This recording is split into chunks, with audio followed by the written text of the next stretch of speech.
পরমেশ্বর ভগবান বললেন, মেঘপুঞ্জ যেমন শক্তিশালী বায়ুর প্রভাব জানে না, ঠিক তেমনি জড়চেতনায় আচ্ছন্ন ব্যক্তি কালের অসীম বিক্রম জানতে পারে না, যার দ্বারা সে চালিত হয়। তথাকথিত সুখের জন্য জড়বাদীরা অত্যন্ত কষ্ট স্বীকার করে সে যেসব প্রয়োজনীয় বস্তু উপার্জন করে, কালরূপে পরমেশ্বর ভগবান তা সবই বিনাশ করেন এবং সেই জন্য বদ্ধ জীবেরা শোক করে। প্রদভষ্ট জড়বাদী ব্যক্তি জানে না যে তার দেহটি অনিত্য এবং তার দেহের সঙ্গে সম্পর্কিত গৃহ, ক্ষেত্র এবং সম্পদ সেই সবও অনিত্য। অজ্ঞানতাবশত সে সব কিছুকেই নিত্য বলে মনে করে। জীব এই সংসারে যেই যোনিতেই জন্মগ্রহণ করে সেই যোনিতেই সে বিশেষ সন্তোষ লাভ করে এবং সেই অবস্থায় সে কখনো বিরক্ত হয় না। যে বিশেষ যোনিতে বদ্ধ জীব রয়েছে তাতেই সে সন্তুষ্ট থাকে। মায়ার আবরণাত্মক প্রভাবের দ্বারা বিমোহিত হয়ে নরকে থাকলেও তার সেই শরীরকে সে ত্যাগ করতে চায় না, কারণ সেই নারকীয় অবস্থাকেই সে সুখকর বলে মনে করে। দেহ, স্ত্রী, পুত্র, গৃহ, পশু, ধন, বন্ধু প্রভৃতির প্রতি গভীর আসক্তির ফলে জীব তার জড়জাগতিক জীবনে এই প্রকার সন্তোষ অনুভব করে। এই প্রকার সঙ্গ প্রভাবে বদ্ধজীব নিজেকে কৃতার্থ বলে মনে করে। উৎকণ্ঠায় সর্বক্ষণ দগ্ধ হওয়া সত্ত্বেও এই প্রকার মূর্খেরা তাদের তথাকথিত কুটুম্বদের ভরণ পোষণের জন্য দুরাশাগ্রস্ত হয়ে সর্বদা নানা প্রকার পাপ কার্যে লিপ্ত হয়। যে রমণী মায়ার দ্বারা তাকে মোহিত করে তাকেই সে তার হৃদয় এবং ইন্দ্রিয় অর্পণ করে। নির্জন স্থানে সে তার আলিঙ্গন এবং গোপন আলাপের দ্বারা তার সঙ্গসুখ উপভোগ করে এবং শিশুদের আধো আধো মিষ্টি বুলিতে সে মুগ্ধ হয়ে থাকে। আসক্ত গৃহব্রত ব্যক্তি কূটনীতি এবং রাজনীতিতে পূর্ণ পারিবারিক জীবনে অবস্থান করে। সর্বদা দুঃখ বিস্তার করে এবং ইন্দ্রিয়তৃপ্তির কার্যের দ্বারা নিয়ন্ত্রিত হয়ে সে তার দুঃখ দুর্দশার নিবৃত্তি সাধনের জন্যই কেবল কর্ম করে। যদি সে সেই দুঃখ দুর্দশার নিবৃত্তি সাধনে সমর্থ হয় তখন সে নিজেকে সুখী বলে মনে করে। সে ইতস্তত হিংসা আচরণ করে ধনসম্পদ অর্জন করে এবং যদিও তার পরিবারের ভরণপোষণের জন্য সে তা করে, কিন্তু সে নিজে কেবল সেই অর্থের দ্বারা কেনা খাদ্যের স্বল্পমাত্র অংশই আহার করে এবং এইভাবে যাদের জন্য সে অন্যায়ভাবে ধন সংগ্রহ করেছিল তাদের জন্যই সে নরকগামী হয়।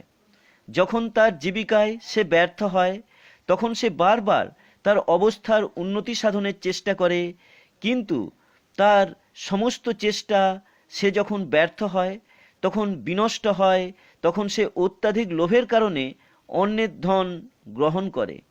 যখন সেই দুর্ভাগা তার পরিবারের সদস্যদের ভরণ পোষণে অক্ষম হয়ে হতশ্রী হয় তখন সে তার ব্যর্থতার কথা চিন্তা করে দীর্ঘ নিঃশ্বাস ত্যাগ করে শোক করে। তাদের পালন পোষণে তাকে অসমর্থ দেখে তার পত্নী এবং অন্যান্য আত্মীয়রা তাকে আর আগের মতো সম্মান করে না, ঠিক যেমন নির্দয় কৃষকেরা বৃদ্ধ বলদকে অযত্ন করে। কিন্তু তা সত্ত্বেও সেই মূর্খ সংসার জীবনের প্রতি বিরক্ত হয় না।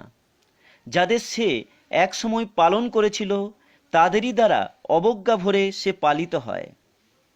জোরার প্রভাবে বিরূপাকৃতি হয়ে সে মৃত্যুর প্রতীক্ষা করে। এইভাবে সে গৃহে ঠিক একটি পোষা কুকুরের মতো থাকে এবং অবহেলা ভরে তাকে যা দেয়া হয় তাই সে খায়। অগ্নিমান্দ, অরুচি আদি নানা রকম রোগগ্রস্ত হয়ে সে কেবল অল্প একটু আহার করে এবং অক্ষম হওয়ার ফলে কোনো রকম কাজ করতে পারে না। সেই রুগ্ন অবস্থায় ভিতরের বায়ুর চাপে তার চক্ষু ঠিকরে বেরিয়ে আসে এবং কফের দ্বারা তার শ্বাসনালী রুদ্ধ হয়ে যায়। তার নিঃশ্বাস নিতে তখন খুব কষ্ট হয় এবং তার গলা দিয়ে ঘুরঘুর শব্দ বের হয়। এইভাবে সে মৃত্যুশয্যায় শয়ন করে। তার আত্মীয় এবং বন্ধুরা তাকে ঘিরে তখন শোক করতে থাকে এবং যদিও সে তাদের সঙ্গে কথা বলতে চায় তবুও কালপাশের বশবর্তী হয়ে সে আর তাদের কোনো প্রশ্নের উত্তর দিতে পারে না।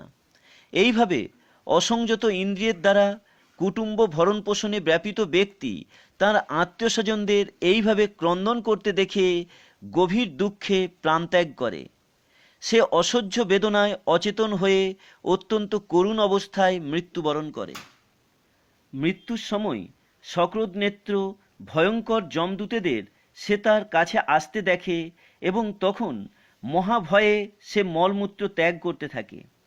রাজ্যের প্রহারাদারেরা যেমন অপরাধীকে দণ্ড দেওয়ার জন্য গ্রেপ্তার করে, তেমনি যে ব্যক্তি অপরাধজনক ইন্দ্রিয় তৃপ্তির কার্যে যুক্ত ছিল তাকে যমদূতেরা একটি শক্ত দড়ি দিয়ে তার গলায় বাঁধে এবং তার সূক্ষ্ম দেহকে আবৃত করে, যাতে তাকে অত্যন্ত কঠোর দণ্ড দেয়া যায়। এইভাবে যমদূতেরা যখন তাকে নিয়ে যায় তখন তার হৃদয় বিদীর্ণ হয় এবং তার সর্বশরীর কাঁপতে থাকে। পথিমধ্যে কুকুরেরা তাকে কামড়াতে থাকে এবং তখন সে তার সমস্ত পাপকর্মের কথা স্মরণ করে। এইভাবে সে অত্যন্ত ব্যথিত হয়। অপরাধীকে তীব্র সূর্যকিরণে তপ্ত বালুকার রাস্তা দিয়ে হেঁটে যেতে হয়, যার দুপাশে দাবানল জ্বলে। সে যখন হাঁটতে অসমর্থ হয় তখন যমদূতেরা তার পিঠে চাবুক দিয়ে আঘাত করে এবং সে ক্ষুধা এবং তৃষ্ণায় পীড়িত হলেও দুর্ভাগ্যবশত সেখানে কোনো জল নেই, আশ্রয় নেই এবং বিশ্রাম করারও কোনো স্থান নেই। যমালয়ের পথে যেতে যেতে সে পরিশ্রান্ত হয়ে পড়ে এবং কখনো কখনো সে অচেতন হয়ে পড়ে, কিন্তু তাকে জোর করে উঠতে বাধ্য করা হয়। এইভাবে শীঘ্রই তাকে যমরাজের সামনে নিয়ে আসা হয়।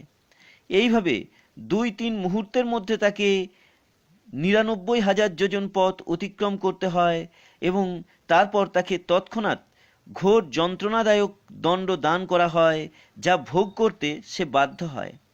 তাকে জ্বলন্ত অঙ্গারের মধ্যে রেখে তার অঙ্গ প্রত্যঙ্গ দগ্ধ করা হয়। কখনো কখনো তার নিজের মাংস তাকে খেতে বাধ্য করা হয় অথবা অন্যের মাংস খায়। নরকের কুকুর এবং শকুনিরা তার নারী সকল টেনে বার করে এবং তা সত্ত্বেও সে জীবিত থাকে এবং তা দেখে। সর্প, বৃশ্চিক, দংশক ইত্যাদি প্রাণী তাকে দংশন করে এবং তার ফলে সে অত্যন্ত বেদনা অনুভব করে। তারপর তার অঙ্গ প্রত্যঙ্গগুলি খণ্ড খণ্ড করে কাটা হয় এবং হস্তির দ্বারা বিদীর্ণ করা হয়। তাকে পর্বত শৃঙ্গ থেকে ছুঁড়ে ফেলা হয় এবং জলে অথবা গুহায় তাকে অবরুদ্ধ করা হয়। পুরুষ এবং স্ত্রী যাদের জীবন অবৈধ যৌন আচরণের মাধ্যমে অতিবাহিত হয়েছিল তাদের তাম্রিশ্য, অন্ধতাম্রিশ্য এবং রৌরব নামক নরকে নানা প্রকার যন্ত্রণা ভোগ করতে হয়। হে মাতো, কখনো কখনো বলা হয় যে এই পৃথিবীতেই নরক অথবা স্বর্গের অনুভব হয়, কারণ কখনো কখনো এই পৃথিবীতেও নারকীয় যন্ত্রণা ভোগ করতে দেখা যায়। যে মানুষ পাপ কর্মের দ্বারা নিজেকে এবং তার পরিবারের সদস্যদের ভরণ পোষণ করেছিল, এই শরীর ত্যাগ করার পর তাকে নারকীয় যন্ত্রণা ভোগ করতে হয় এবং তার আত্মীয় স্বজনদেরও যন্ত্রণা ভোগ করতে হয়। তার বর্তমান শরীর ত্যাগ করার পর সে একলা নরকের গভীরতম অন্ধকার প্রদেশে প্রবেশ করে এবং অন্য প্রাণীদের প্রতি হিংসা করে সে যে ধন অর্জন করেছিল সেই পাপকে পাথেয়রূপে সে সঙ্গে নিয়ে যায়। এইভাবে পরমেশ্বর ভগবানের ব্যবস্থাপনায় কুটুম্ব ভরণ পোষণকারী ব্যক্তিকে তার পাপ কর্মের ফল ভোগ করার জন্য নারকীয় অবস্থায় নিক্ষেপ করা হয়। তার অবস্থা তখন হৃত সর্বস্ব ব্যক্তির মতো। অতএব যে ব্যক্তি অবৈধ উপায়ের দ্বারা তার পরিবার এবং আত্মীয় স্বজন পালনে অত্যন্ত উৎসুক, সে অন্ধতাম্রিশ্য নামক নরকের গভীরতম অন্ধকার প্রদেশে প্রবেশ করে। সমস্ত কষ্টকর নারকীয় অবস্থা ভোগ করার পর এবং নিম্নতর পশু জীবন থেকে মনুষ্য জন্মের পূর্ব পর্যন্ত সমস্ত স্তর অতিক্রম করে এবং এইভাবে দণ্ডভোগ করার মাধ্যমে পাপ থেকে মুক্ত হয়ে সে পুনরায় এই পৃথিবীতে মনুষ্যরূপে জন্মগ্রহণ করে।